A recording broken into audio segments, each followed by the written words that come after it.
Hello everyone, Lore Master of Sotek here, and we are nearing the end of all of the build-up to the Chaos Dwarf DLC. It will of course be in your hands in less than 2 days, I believe. So yeah, very exciting times, but there's still a little more to show from time to time. So today, we can finally show y'all the new Mirrors of Madness battle mode. So this has already been talked about fairly extensively by Creative Assembly, as well as many content creators. You know, we've talked about the two different modes. The Infinite Portal, as you can see here, is the mode that is all about screwing around with the game and allowing you to really mess with things. So you can see here, and the nice thing is they actually have this really nice UI system now that shows you what you're going to be doing. So it kind of gives you an idea of like, oh, this is what it looks like when you change the unit entity size, or you know, damage is going to, so you can control how much damage things do. You can control the impact force of explosions and detonations and stuff. You can control the leadership modifier to make things essentially much more unbreakable. You can have infinite winds of magic if you've ever wanted to just go ham and cast all the spells to your heart's delight. You can make it your explosions much bigger, so you can make like a Comet of Kensendora or any of the vortex spells significantly larger. Get rid of vigor loss reduction, reduce reload time to make shooting just you know, slower, so it's not quite as impactful. You can give more ammo. You can make projectiles penetrate more so they hit more targets. You can turn down gravity so people are flying around everywhere. You can make ability radiuses much larger.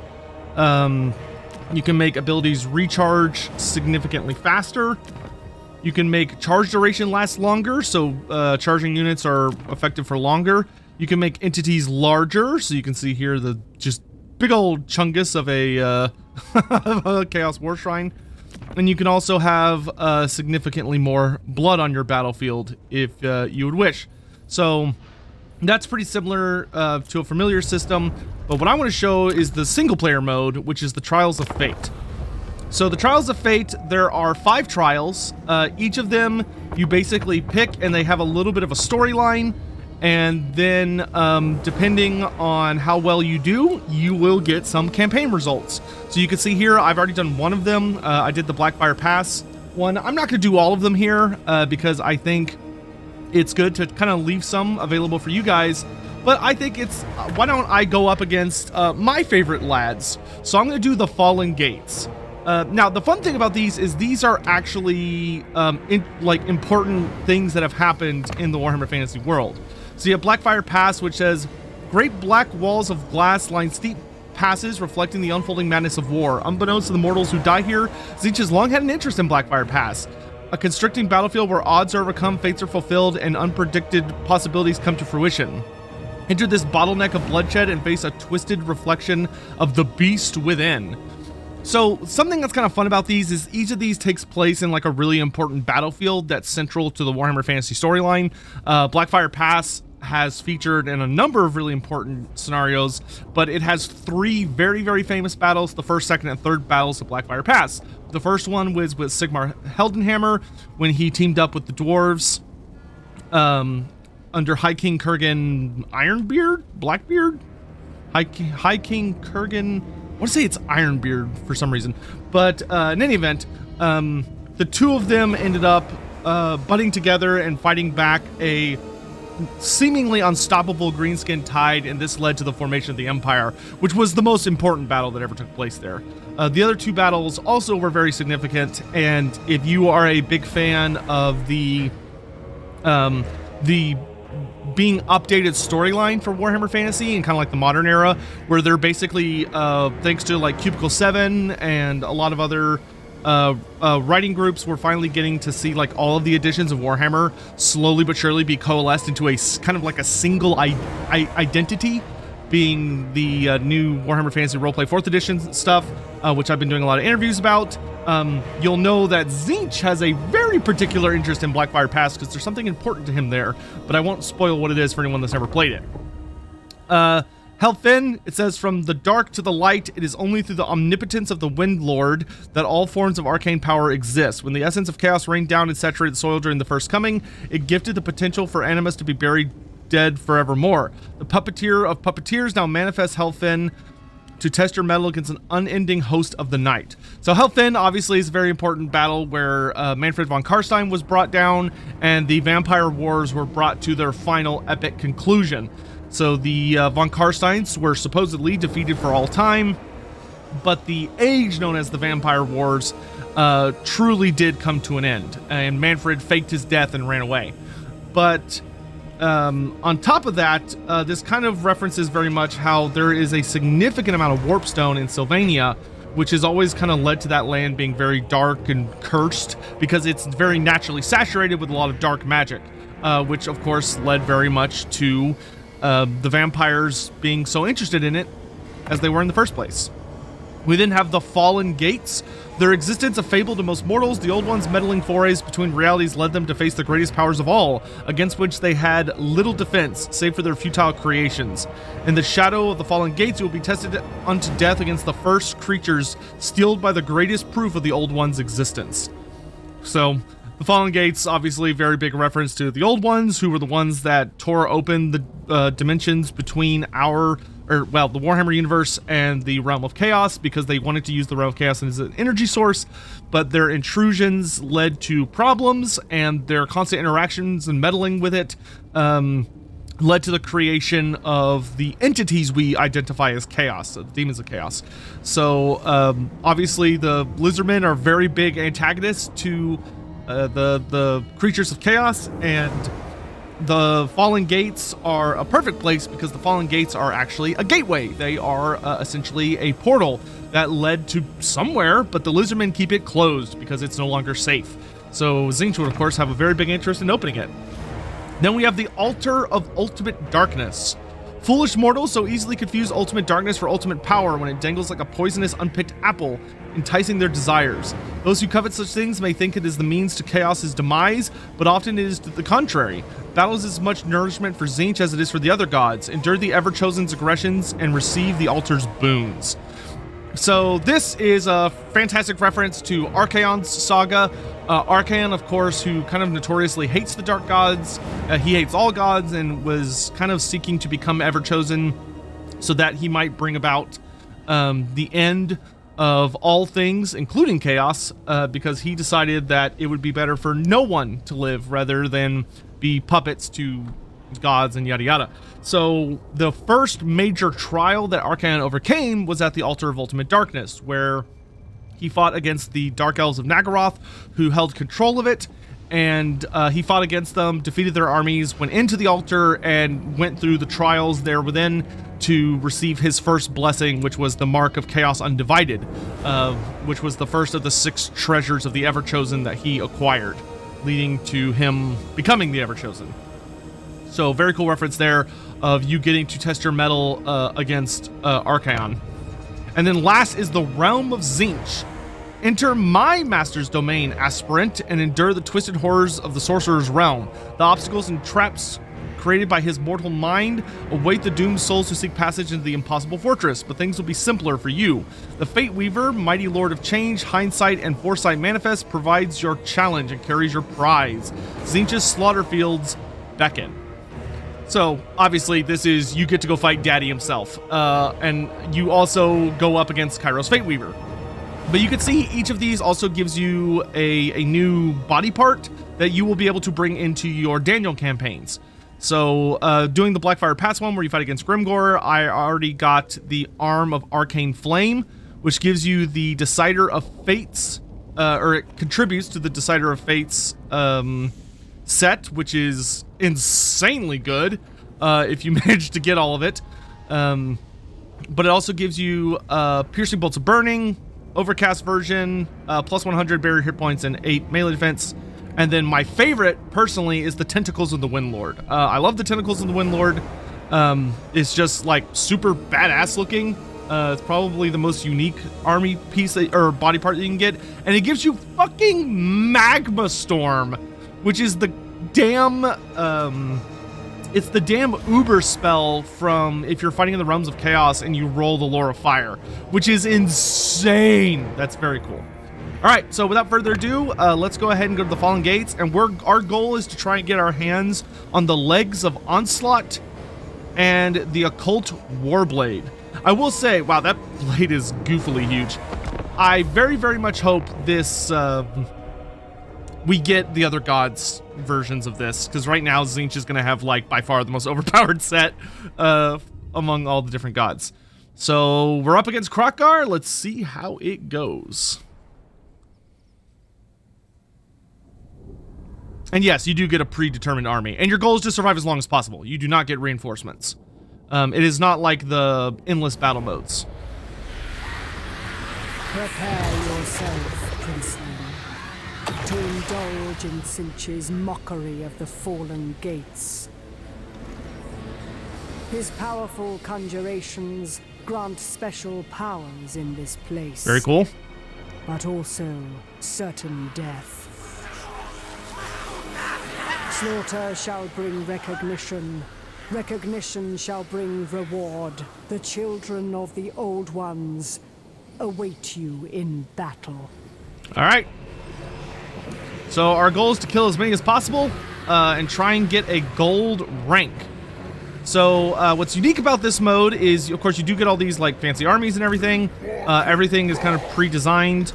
You can see I have Gehenna's Golden Globe as a big spell, which is the Uber Metal spell, but I also have these 3 new army abilities. So I have Diabolical Puppetry, which if I use, causes all the baddies I use it on to float in the air and be unable to do anything.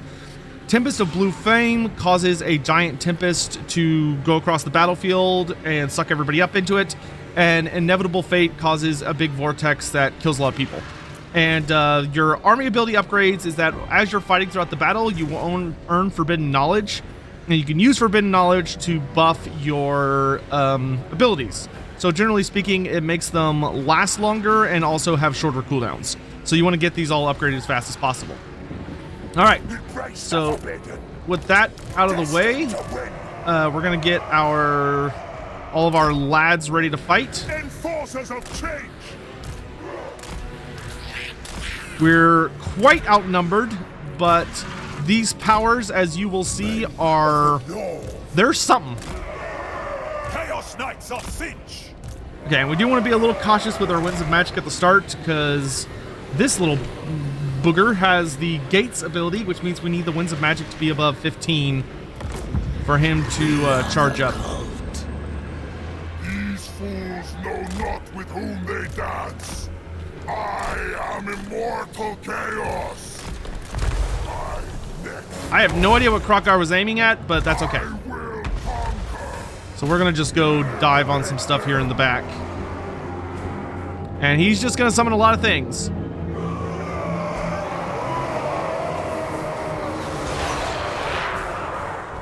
And we're going to do our best to tell our little demons here to focus on the important things. We're also going to make sure everybody's in guard mode, because I don't want them to overchase. And you can see the Saurus units are like absolutely massive. Let's go ahead and unleash a firestorm here. We're going to bring knights down to help. Just do our best to run down various enemies. Don't want to overstay our welcome. Let's get the Doom Knights out of here.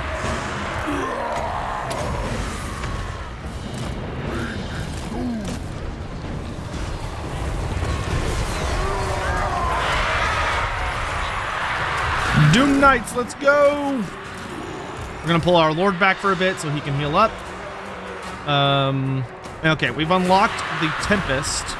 So we're gonna go ahead and unleash it right there. So in 3 seconds, it's gonna go off. So here it comes. And it's just a big old tornado that sucks everybody up. And anybody it sucks up just dies instantly. It cannot hurt our guys. It can only hurt other baddies. or baddies, I should say. But it will not hurt your friendly troops. So there's no need to like worry about it hitting in a bad place. You can afford to be pretty aggressive with it.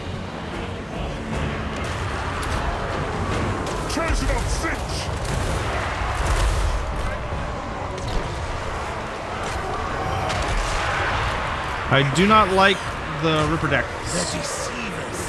Alright, so we can go ahead and get all of our summons out of the way. Alright, we've got the big spell here, so what I'm going to do, I'm going to use this, I have to use this on my character. So I want to get him close to Krokgar, because if this ability goes off right, it should automatically kill Krokgar, which would be very nice. We're going to send him in and do that.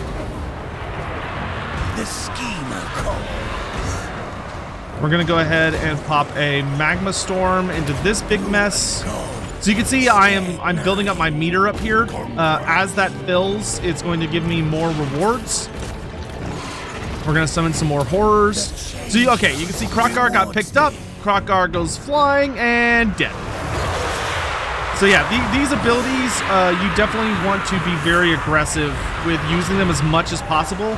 You're going to earn a lot of them, and they are your main way of getting in kills. So anything you can do to keep those going, you know, the more the merrier. Behold my divinity. All right, we're doing pretty well on this side of the battlefield. I'm going to see if I can pick up these Agent of change. spears. So, okay, so we got the Fallen Schemer achievement. Ours is fated. We are many. Doing well. We've got the kind of the sexy new fire spells. So we're going to drop that here and have our lads kind of retreat a bit. Obliterate them. Move with dialogue. Okay, we got a... Yeah, that's good. I'm really glad we retreated, because otherwise that would have gone into our guys. Okay, we're going to come over here and help deal with these nerds. Let's get a Burning Head going down this... That is so many flying units.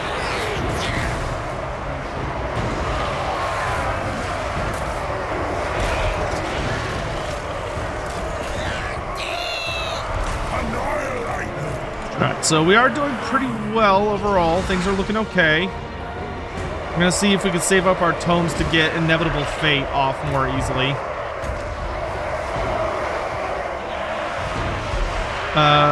We do have quite a bit of, quite a few wins in magic. Let's go ahead and toss that there. Warriors of Sinch. Bring our warriors over here. Demon Prince. I don't like all these flyers. This is no bueno. See if I can help myself out here. The cult is ready. We're just gonna keep throwing down spells.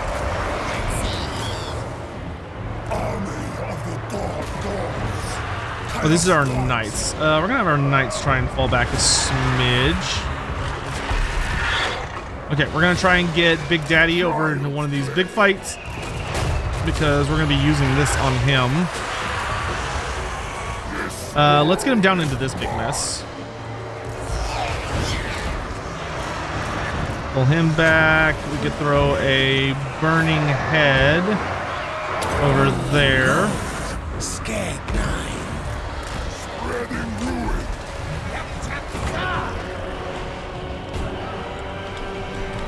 Drop there. Champion of Chaos. Go ahead and pop that. So we've only gotten the bronze award so far. We still need to get to gold. So you see we're picking up a lot of guys here. Power of an immortal. We have another Magma Storm we could use. Weaver's decree. Throw a Flame Storm down there. See if we can have these guys fall back a bit. This glorious madness. Alright, so all those guys are gonna die. Very nice, very nice. Why don't we throw it that way? Even go ahead and do this to get an immediate upgrade. Let's drop it on these Saurus warriors. We're just gonna start throwing around big boy spells. That looks like a perfect place for a magma storm. Demon Prince. Oh god, Pterodon's hurt. Alright, so we got silver rank. Unleash. Behold my divinity. More spells! More spells!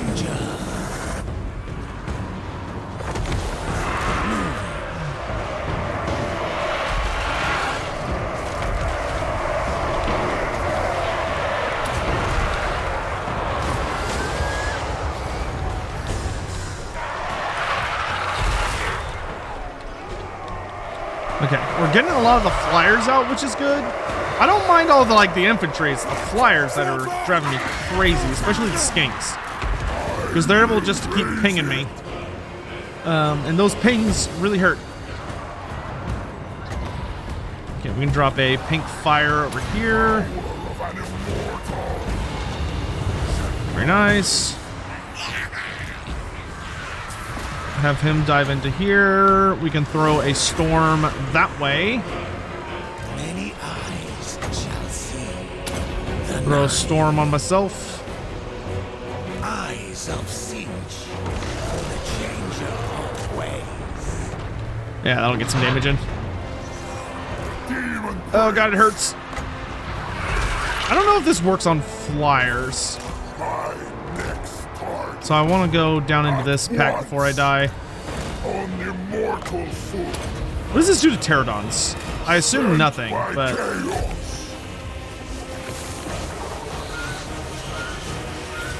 Oh, don't crumble yet. Get into this fight. That's poor Saurus. 2, 1. Ugh. Okay, we got one final cast off before we died.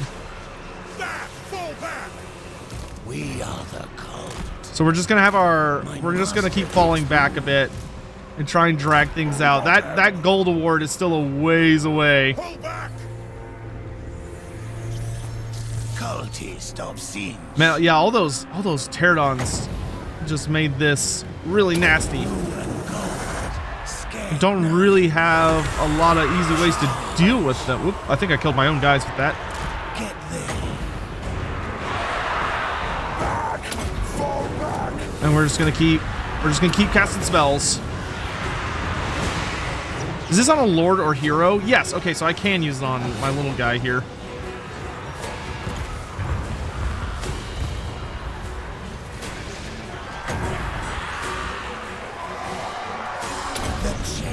Just gonna keep casting spells.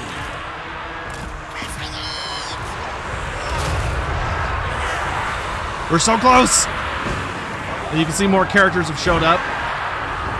We got a bunch of skink priests. Come on. 5 seconds. 4, 3, 2, 1. Do the thing!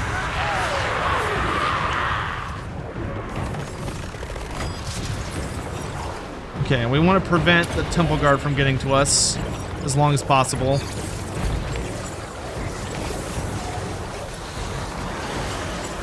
The deceiver's servant. I am just about out of gas here.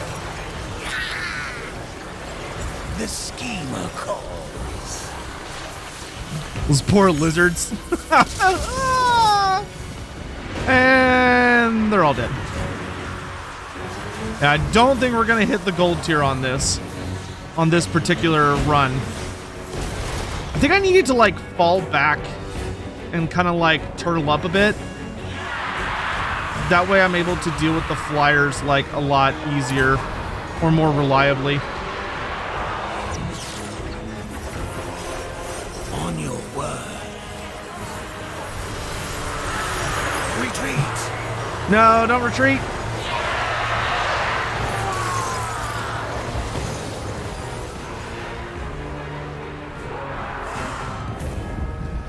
So we got close. But anyway, so that's the mode. I'm probably not going to bother with these too much on stream. But I just kind of wanted to showcase that all for you guys. You know, this ended up being like almost a 25-minute video anyway. But I'm definitely gonna be doing these just to knock them all out. Also, you get Steam achievements from them, and I love Steam achievements. So thank you all for watching. I hope you really enjoyed the phone. It's fun. Like they're actually decent challenges, especially to get the top tier. And getting the top tier is what gives you the gold. But yeah.